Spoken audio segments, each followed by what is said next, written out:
قرآن کی یہ صورت روزانہ پڑھا کرو۔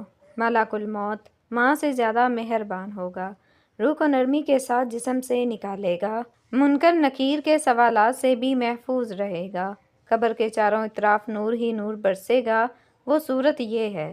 ناظرین، دنیا میں اکثر لوگ مصروفیت میں رہتے ہیں، دنیا کی مستیوں میں کھو جاتے ہیں اور آخرت کو بھول جاتے ہیں، لیکن اللہ کے قریب ہونے والے بندے ایسے بھی ہوتے ہیں جو ہر دن قرآن تلاوت کرتے ہیں، اللہ کو یاد رکھتے ہیں اور اپنی موت کی تیاری کرتے ہیں۔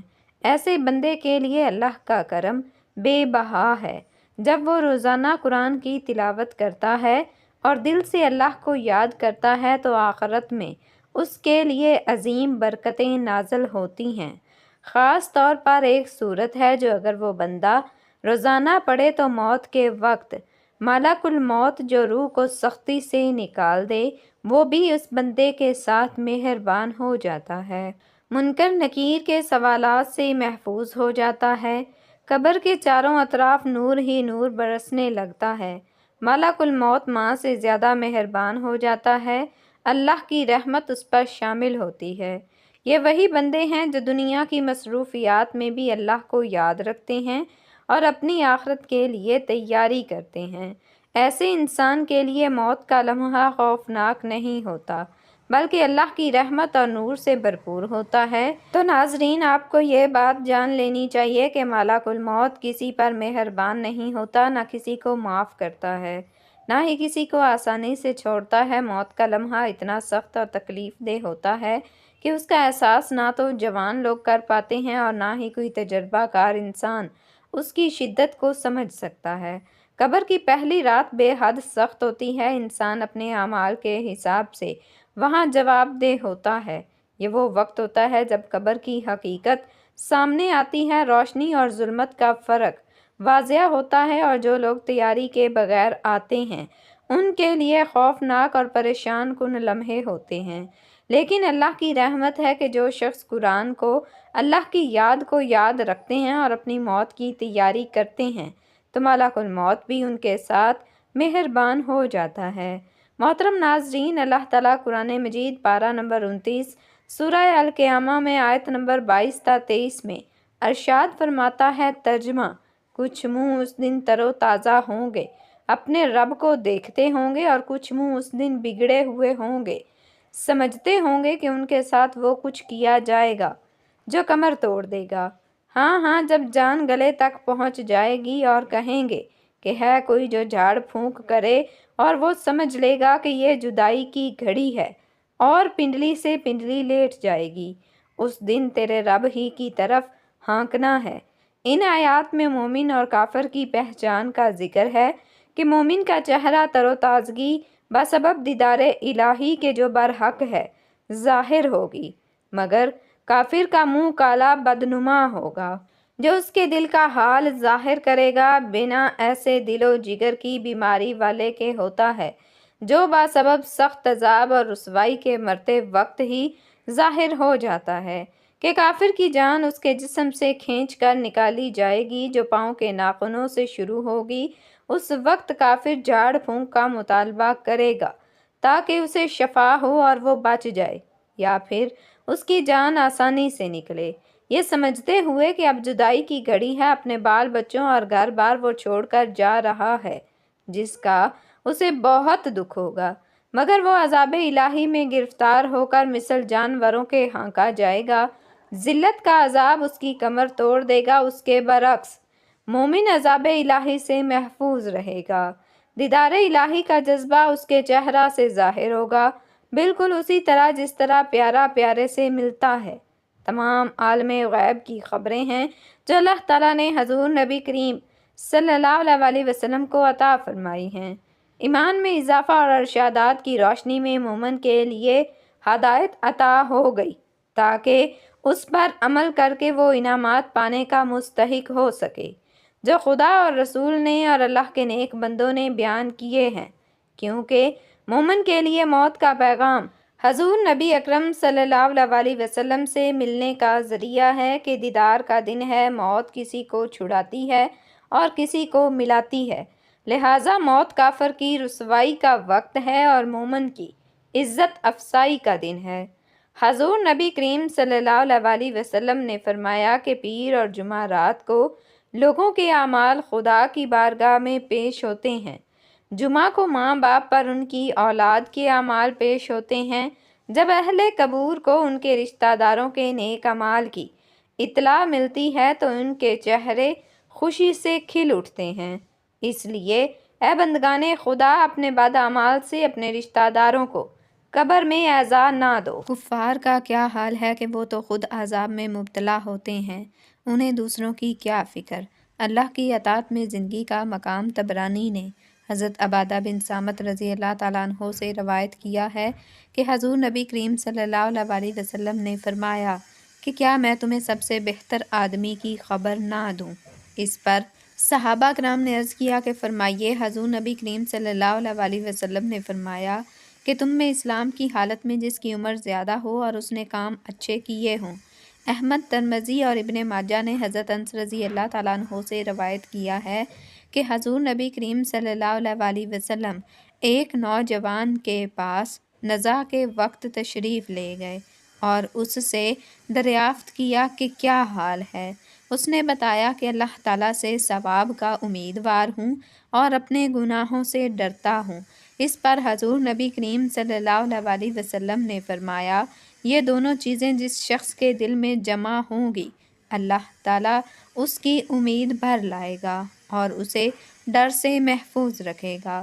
حضرت ابن مبارک نے حضرت ابن عباس رضی اللہ تعالیٰ عنہ سے روایت کیا ہے کہ جب تم کسی شخص کو نزاع میں دیکھو تو اسے تلقین کرو کہ اپنے رب سے ثواب اور نجات کے لیے اچھا گمان رکھتے ہوئے ملے، اور جب کہ زندہ کو ملو تو اسے عذاب الہی سے ڈراؤ۔ حضرت ابن شیبہ نے حضرت ابن مسعود رضی اللہ تعالیٰ عنہ سے روایت کیا ہے کہ رسول اللہ صلی اللہ علیہ وسلم نے فرمایا کہ قسم ہے اس وحدہ لا شریک کی کہ بندہ اللہ سے جو اچھا گمان کرے خدا اسے پورا کرتا ہے۔ امام احمد اور طبرانی نے حضرت معاذ بن جبل رضی اللہ تعالیٰ عنہ سے روایت کیا ہے کہ رسول خدا صلی اللہ علیہ وسلم نے کہا کہ اگر چاہو تو میں تم کو بتاؤں کہ اللہ تعالیٰ قیامت میں سب سے پہلے مومنوں سے کیا کہے گا اور مومن اس کا کیا جواب دیں گے۔ ہم نے عرض کیا، یا رسول اللہ صلی اللہ علیہ وسلم فرمائیے۔ آپ نے فرمایا کہ اللہ تعالیٰ فرمائے گا، کیا تم میری ملاقات کو پسند کرتے ہو؟ تو جواب دیں گے ہاں۔ تو پوچھے گا کیوں؟ وہ عرض کریں گے کہ ہم نے تیرے خوف اور مغفرت کی امید پر ملاقات کو پسند کیا۔ اس پر اللہ تعالیٰ فرمائے گا، تب میری مغفرت تمہارے لیے واجب ہو گئی۔ امام قرطبی نے روایت کیا ہے کہ نبی کریم صلی اللہ علیہ وسلم نے ملک الموت سے سوال کیا کہ کیا آپ کے پاس کوئی قاصد ہیں جن کو آپ نے آنے سے پہلے روانہ کر کے لوگوں کو بتا دیا ہو تاکہ لوگ ڈر جائیں؟ ملک الموت نے کہا کہ باخدا میرے لیے بہت سے قاصد ہیں، مثلاً علامات، بڑھاپائے، مرض، کانوں اور آنکھوں کا متغیر ہو جانا۔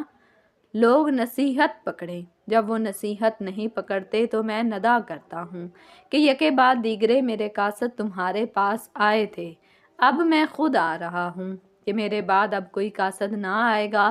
حضرت ابو ذر غفاری رضی اللہ تعالیٰ عنہ سے مروی ہے، انہوں نے فرمایا کہ رسول اللہ صلی اللہ علیہ وسلم کا ارشاد ہے کہ قبروں کی زیارت کرو تاکہ آخرت یاد آئے اور مردے کو نہلاؤ کہ فانی جسم کو چھونا بہت نصیحت ہے، اور جنازہ کی نماز پڑھو تاکہ تم کو غمگین کرے، کیونکہ غمگین اللہ کے سایہ میں ہوتا ہے اور نیکی کا کام کرتا ہے۔ ابن عساکر نے ابن محب شون سے روایت کی ہے کہ انہوں نے کہا کہ میرے باپ محب شون کا انتقال ہو گیا تو ہم نے ان کو تخت پر نہلانے کے لیے رکھا۔ جب غسل دینے کے لیے داخل ہوا تو اس نے دیکھا کہ ان کی ایک رگ حرکت کر رہی ہے جو ان کے قدم کے نچلے حصے کی تھی، تو ہم نے ان کو دفن نہ کیا۔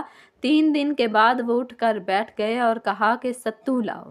ہم نے ستو پیش کیا اور انہوں نے ستو پی لیا۔ ہم نے کہا کہ تمہارے ساتھ کیا ہوا، اس کی خبر ہمیں بھی دو۔ انہوں نے کہا کہ میری روح کو فرشتہ لے کر آسمان میں پہنچا، اس نے دروازہ کھلوایا، دروازہ کھلا، اس طرح وہ 7ویں آسمان پر لے گئے۔ جب آسمان پر پہنچے تو فرشتے سے دریافت کیا گیا کہ تمہارے ساتھ کون ہے؟ اس پر انہوں نے کہا کہ ابھی تو اس کا وقت نہیں ہوا، ابھی اس کی عمر اتنی باقی ہے۔ پھر میں نیچے آیا تو حضور نبی کریم صلی اللہ علیہ وسلم اور ان کے ہمراہ حضرت ابو بکر صدیق اور حضرت عمر فاروق رضی اللہ تعالیٰ عنہم کو دائیں بائیں پایا اور حضرت عمر بن عبدالعزیز کو ان کے سامنے پایا۔ میں نے اپنے ساتھ والے فرشتے سے دریافت کیا کہ یہ کون ہیں؟ اس نے جواب میں کہا کہ ان کو پہچانتے نہیں۔ میں نے کہا کہ اپنے علم کو پختہ کرنا چاہتا ہوں۔ اس نے جواب دیا کہ یہ عمر بن عبدالعزیز ہیں۔ میں نے کہا کہ یہ حضور نبی کریم صلی اللہ علیہ وسلم سے بہت زیادہ قریب ہیں۔ اس نے جواب دیا کہ کیوں نہ ہوں، انہوں نے ظلم اور جبر کے زمانہ میں حق و انصاف پر عمل کیا ہے، اور حضرت ابو بکر صدیق رضی اللہ تعالیٰ عنہ اور حضرت عمر فاروق رضی اللہ تعالیٰ عنہ نے حق کے زمانہ میں حق عمل کیا۔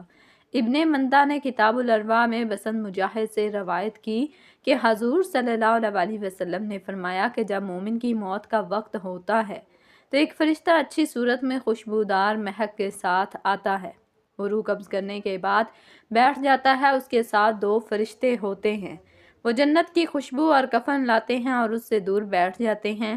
جب ملک الموت روح نکالتا ہے تو دونوں فرشتے اس سے روح لے لیتے ہیں، جنت کی خوشبو لا کر کفن میں رکھ کر جنت کی طرف لے جاتے ہیں۔ آسمان کے دروازے اس کے لیے کھول دیے جاتے ہیں اور آسمان کے فرشتے اس کو دیکھ کر خوش آمدید کہتے ہیں۔ وہ اس کا اچھا نام لے کر پوچھتے ہیں کہ کس کی روح ہے، اور ان کو بتایا جاتا ہے کہ فلاں بن فلاں کی روح ہے۔ وہ جس آسمان پر پہنچتا ہے اس کی عزت افزائی ہوتی ہے، مقربین فرشتے ساتھ ہو کر عرش الہی کے نیچے اسے رکھ دیتے ہیں، اس کے اعمال علیون سے نکالے جاتے ہیں، اور خدا تعالیٰ ان فرشتوں کو گواہ بنا کر اعلان کرتا ہے کہ اس عمل والے کی مغفرت فرما دی جائے اور اس کی کتاب کو مہر لگا کر علیون میں رکھ دیا جائے۔ پھر خدا تعالیٰ کا حکم ہوتا ہے کہ میرے بندے کی روح کو زمین کی طرف لے جاؤ، اور میرا وعدہ ہے کہ میں اس کو اس مٹی سے اٹھاؤں گا۔ جب میت کو قبر میں رکھ دیا جاتا ہے تو زمین کہتی ہے کہ جب تو میرے اوپر چلتا تھا تو میرے نزدیک پسندیدہ تھا، اب تو میرے پیٹ میں آ گیا ہے، تیرے ساتھ کیا کروں گی؟ ظاہر ہو جائے گا، حد نگاہ تک اس کی قبر وسیع ہو جاتی ہے اور پاؤں کی جانب جنت کا دروازہ کھول دیا جاتا ہے، اور اس کو کہا جاتا ہے کہ میٹھی نیند سو جاؤ، مگر اس کے نزدیک قیامت جلد ہی قائم ہو جائے، بہت پسندیدہ ہوتی ہے۔ حضور نبی کریم صلی اللہ علیہ وسلم کے فرمان کے مطابق میت کو دفن کرنے کے بعد وہ مومن جو دفن کرتے ہیں ان میں سے جو بھی قبر کے سرہانے کھڑے ہو کر کلمہ طیبہ کہ مرنے والے مومن کو تلقین کرے تو مرنے والے مومن کو منکر نکیر کے سوالات کی سختیوں سے بچا لیں گے۔ یہ بھی یاد رکھنے کے قابل ہے کہ سورہ اخلاص، کل شریف اور الحمد شریف اور قرآن کریم کی تلاوت کا ثواب جو اہل قبور کو پہنچایا جائے وہ پہاڑ بن کر میت کو عطا ہوتا ہے، اور یہ سب اس تلاوت کرنے والے کی قیامت میں شفاعت کریں گے۔ حدیث کے مطابق اہل قبر کو عذاب سے نجات دلانے کی گنجائش یہاں تک ہے کہ اگر کوئی مسلمان شخص درخت کی ٹہنی کاٹ کر گناہ گار کی قبر پر لگائے گا، جب تک وہ ٹہنی ہری رہے گی اس کی تسبیح سے اس کے عذاب میں کمی ہوتی جائے گی۔ جب ٹہنی کی تسبیح اس قدر فائدہ دیتی ہے تو تلاوت قرآن کریم کا ثواب پہاڑ بن کر مومن گناہ گار کو فائدہ ضرور دیتا ہے۔ حضور نبی کریم صلی اللہ علیہ وسلم نے فرمایا کہ جس کی عمر لمبی ہو اور اس کا عمل اچھا ہو وہ سب سے بہتر ہے، اس لیے خدا تعالیٰ سے ڈرتے رہنا، اس سے حسن ظن رکھنا، ثواب کا امیدوار بننا اور گناہوں سے ڈرنا سب کچھ باعث نجات ہے۔ خدا اسے اچھا گمان رکھنا نجات کا باعث ہے، کیونکہ خدا تعالیٰ نے فرمایا ہے کہ وہ اپنے بندے کے ساتھ اس کی ماں کی محبت سے 70 گنا زیادہ محبت رکھتا ہے۔ مومن کے لیے ملک الموت کا خدا کا سلام پہنچانا خاتمہ بالایمان بالخیر کی خبر ہے۔ مومن کی موت کے وقت اس کے پاس کلمہ طیبہ کی تلقین کرنا، یعنی خود کلمہ شریف پڑھ کر اس کو سنانا تاکہ وہ سن کر کلمہ شریف پڑھے، مرنے والے کے خاتمہ بالایمان کے گواہ ہو جاتے ہیں اور وہ جنتی ہو جاتا ہے۔ فرمایا بہترین عمل یہ ہے جس کو موت کی یاد خوف زدہ کرتی ہے، اس کی بعد جنت کے باغ بنے گی۔ حضرت علی رضی اللہ تعالیٰ عنہ نے فرمایا کہ لوگ سو رہے ہیں، جب مر جائیں گے تو جاگ اٹھیں گے، اس لیے خواب غفلت سے بیداری اس کی اصلاح ہے۔ حضور نبی کریم صلی اللہ علیہ وسلم نے فرمایا کہ جمعہ کے روز 1000 مرتبہ حضور نبی کریم صلی اللہ علیہ وسلم پر جس نے درود شریف پڑھا وہ مرنے سے پہلے اپنا ٹھکانہ جنت میں ضرور دیکھے گا۔ حضور نبی کریم صلی اللہ علیہ وسلم نے فرمایا کہ اللہ تعالیٰ ملک الموت کو اپنے ولی کے پاس بھیجتا ہے، اس کے ساتھ 500 فرشتے ہوتے ہیں جو جنت کا خوشبودار کفن ساتھ لاتے ہیں۔ ہر فرشتہ میت کے ہر عضو پر ہاتھ رکھتا ہے، ریشم کو اس کی تھوڑی کے نیچے بچھاتے ہیں، جنت کا دروازہ کھول کر دکھایا جاتا ہے اور اس کا دل جنت کی رغبت کرتا ہے۔ ملک الموت اس پر ماں سے زیادہ مہربان ہوتا ہے کیونکہ یہ خدا کا محبوب ہے۔ اس کی روح اس طرح نکالی جاتی ہے جس طرح آٹے سے بال۔ فرشتے کہتے ہیں کہ سلامتی سے جنت میں داخل ہو، الغرض آسمان کا ہر وہ دروازہ جس سے اس کا عمل چڑھتا تھا وہ رزق نازل ہوتا تھا، 40 روز تک روتا ہے، مگر کافر کے لیے نہ آسمان روتا ہے نہ زمین، جیسا کہ ارشاد خدا بندی ہے، پھر آسمان اور زمین ان پر نہیں روئے۔ حضور نبی کریم صلی اللہ علیہ وسلم نے فرمایا کہ جس کسی نے وفات کے وقت 3 مرتبہ لا الہ الا اللہ العلیم الکریم یعنی اللہ کے سوا کوئی معبود نہیں، وہی خوب جاننے والا اور نہایت کرم کرنے والا ہے، پھر 3 مرتبہ بسم اللہ الرحمن الرحیم الحمدللہ رب العالمین الرحمن الرحیم مالک یوم الدین ایاک نعبد وَإِيَّاكَ نَسْتَعِينُ اهْدِنَا الصِّرَاطَ الْمُسْتَقِيمَ صِرَاطَ الَّذِينَ أَنْعَمْتَ عَلَيْهِمْ غَيْرِ الْمَغْضُوبِ عَلَيْهِمْ وَلَا الضَّالِّينَ اور 3 مرتبہ تبارک الذی بیدہ الملک یحیی و یمیت وہو علی کل شیء قدیر یعنی بہت بابرکت ہے وہ ذات جس کے ہاتھ میں بادشاہی ہے، وہی زندگی دیتا ہے اور موت دیتا ہے اور وہ ہر چیز پر قادر ہے، پڑھا وہ جنت میں بغیر حساب کے داخل ہوگا۔ تو ناظرین محترم، آپ نے بھی اس عمل کو بتائی گئی ترتیب کے مطابق لازمی کرنا ہے کہ جس میں قرآن پاک کی ایک بہت ہی پیاری صورت اور جو چھوٹی چھوٹی آیات ہیں کہ جس کے پڑھنے سے ملک الموت ماں سے بھی زیادہ مہربان ہو جاتا ہے۔ جو یہ عمل کرتا ہے، قرآن کی روزانہ یہ سورہ مبارکہ پڑھتا ہے، اس کی روح کو نرمی سے نکالا جاتا ہے، منکر نکیر کے سوالات اس کے لیے آسان ہو جاتے ہیں، قبر کے چاروں اطراف اس کے لیے نور ہی نور برستا ہے۔ حضرت جبرائیل علیہ السلام ان کی روح کے استقبال کے لیے 70,000 فرشتوں کے ساتھ آتے ہیں اور اللہ تعالیٰ فرماتا ہے کہ اس کو جنت میں لے جاؤ۔ تو آپ نے اس عمل کو حالت نزاع سے پہلے لازمی کر لینا ہے، کیونکہ اس عمل کو کرنے والے کی بخشش ہو جاتی ہے اور مرنے کے بعد وہ بغیر حساب کے جنت میں داخل ہو جاتا ہے۔ اس عمل کو کرنے کے لیے سب سے پہلے آپ نے حضور پاک صلی اللہ علیہ وسلم کی ذات اقدس پر درود پاک کا نذرانہ پیش کرنا ہے۔ ثواب کے طور پر 1 مرتبہ میرے ساتھ بھی درود پاک پڑھ لیں۔ اللہم صلی علی محمد وعلی آل محمد کما صلیت علی ابراہیم وعلی آل ابراہیم انکا حمید مجید۔ اللہم بارک علی محمد وعلی آل محمد کما بارکت علی ابراہیم وعلی آل ابراہیم انکا حمید مجید۔ درود پاک پڑھنے کے بعد آپ نے حضور صلی اللہ علیہ وسلم کا بتایا ہوا یہ عمل پڑھنا ہے۔ اس میں قرآن پاک کی وہ عظیم صورت بھی ہے، تو آپ نے سب سے پہلے 3 مرتبہ لا الہ الا اللہ العلیم الکریم یعنی اللہ کے سوا کوئی معبود نہیں، وہی خوب جاننے والا اور نہایت کرم کرنے والا ہے، پھر 3 مرتبہ بسم اللہ الرحمن الرحیم الحمدللہ رب العالمین الرحمن الرحیم مالک یوم الدین ایاک نعبد وایاک نستعین اہدنا الصراط المستقیم صراط الذین انعمت علیہم غیر المغضوب علیہم ولا الضالین۔ اور 1 مرتبہ آپ نے سورہ ملک یعنی تبارک الذی بیدہ الملک وہو علی کل شیء قدیر یعنی بہت بابرکت ہے وہ ذات جس کے ہاتھ میں بادشاہی ہے، وہی زندگی دیتا ہے اور موت دیتا ہے اور وہ ہر چیز پر قادر ہے، آپ نے اس سورہ مبارکہ کی 1 مرتبہ تلاوت کر لینی ہے اور آخر میں آپ نے 3 مرتبہ ہی پہلا کلمہ پڑھ لینا ہے، لا الہ الا اللہ محمد الرسول اللہ۔ ترجمہ: اللہ کے سوا کوئی معبود نہیں، محمد صلی اللہ علیہ وسلم اللہ کے رسول ہیں۔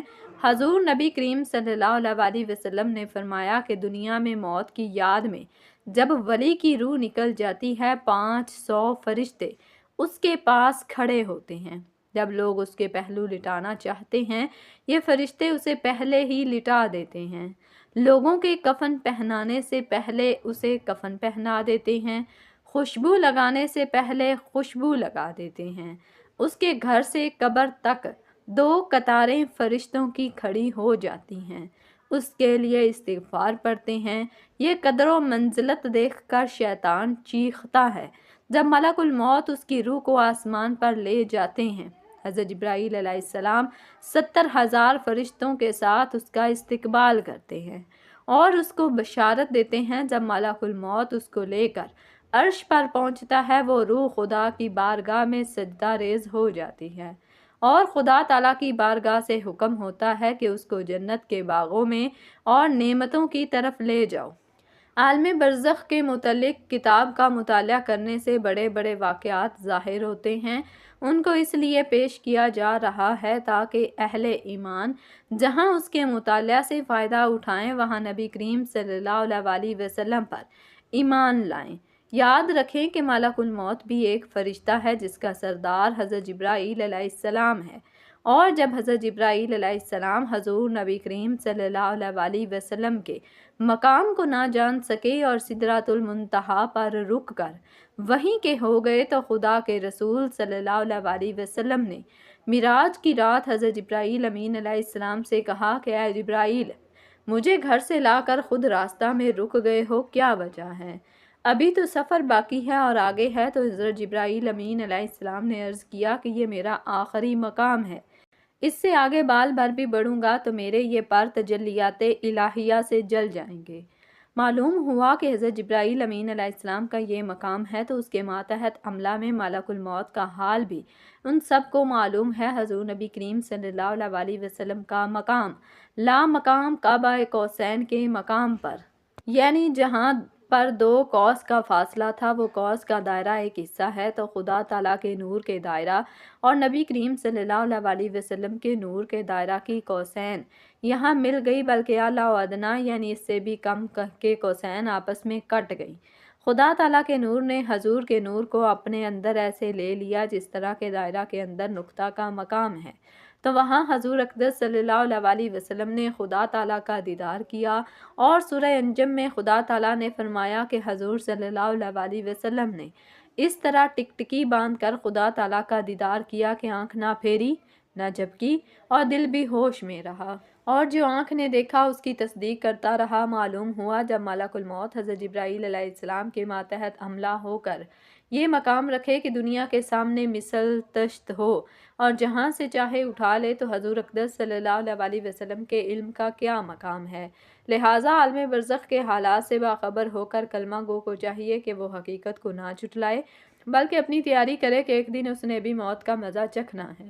اللہ تعالیٰ سے دعا ہے کہ ہم سب مسلمانوں کا خاتمہ بالخیر فرمائے اور مرتے وقت کلمہ طیبہ پڑھنے کی توفیق عطا فرمائے، لا الہ الا اللہ محمد الرسول اللہ پڑھنے کی توفیق عطا فرمائے، آمین یا رب العالمین۔ دعا ہے کہ اللہ تعالیٰ میرا سنانا اور آپ کا سننا اپنی پاک بارگاہ میں قبول و منظور فرمائے، آمین۔ ناظرین، گزارش ہے کہ اللہ تعالیٰ کے 99 ناموں میں سے کوئی ایک نام لکھ کر کمنٹس میں ضرور شیئر کریں۔ اللہ تعالیٰ ہم سب کا حامی و ناصر ہو، آمین۔ جزاکم اللہ خیراً کثیرا۔ السلام علیکم ورحمۃ اللہ وبرکاتہ۔